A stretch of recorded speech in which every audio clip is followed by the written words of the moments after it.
The following is a reading of the article The Door Knocker's Premises, written and read by Brett Toney. Ding dong. Knock, knock, knock.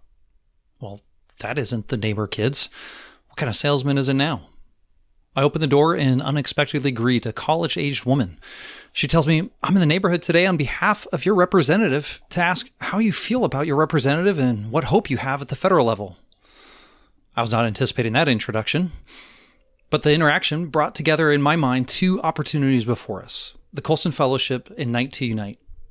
Why would a political door knocker be told, presumably, to phrase her questions that way?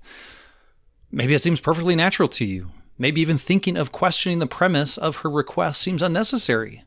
The air we breathe is one of expressive individualism, where all is governed and oriented around the political.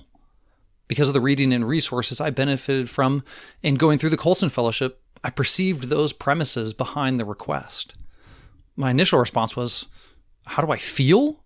I don't particularly feel anything about my representative.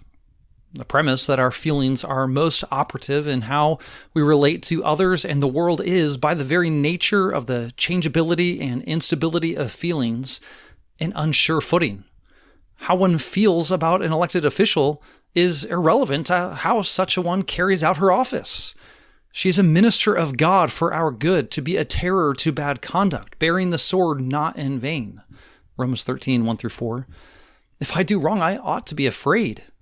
Would that feeling be a negative assessment of the representative's work? No, it would be fitting, because it means the representative was doing what God ordained. A bit unsure of my response, the young woman continued, well, what do you hope in? She had already indicated that she meant in the realm of national politics, but why would hope be the framework in which we interact with the political? Politics are to govern a rightly ordered society, but it is a terribly misguided worldview that has your hope governed by politics. John Stonestreet has commented how 18th century French observer Alexis de Tocqueville noted the strength of these United States coming from the prevalence of pre-political social connections, social groups and associations, meaningful relationships within local communities, and yes, churches. Encompassing all things into politics has served to weaken our society. So to the question, what do you hope in? I replied with what is rightly true, the resurrection of the Lord Jesus. These premises are the kinds of things undergirding not just political door knockers, but your neighbors also. With Night to Unite, formerly National Night Out, on Tuesday next week, I hope you will attend your block party to engage with your neighbors. God has providentially placed you on your block for such good through your gospel witness. But I would encourage you to have a vision for next year's Night to Unite as well.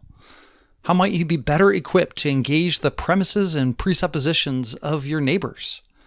That is what the Colson Fellowship is about, and the deadline to register is tomorrow. In all of your interactions with friends, neighbors, and door knockers, may you be spurred on by the exhortation of Peter. In your hearts, honor Christ the Lord as holy, always being prepared to make a defense to anyone who asks you for a reason for the hope that is in you.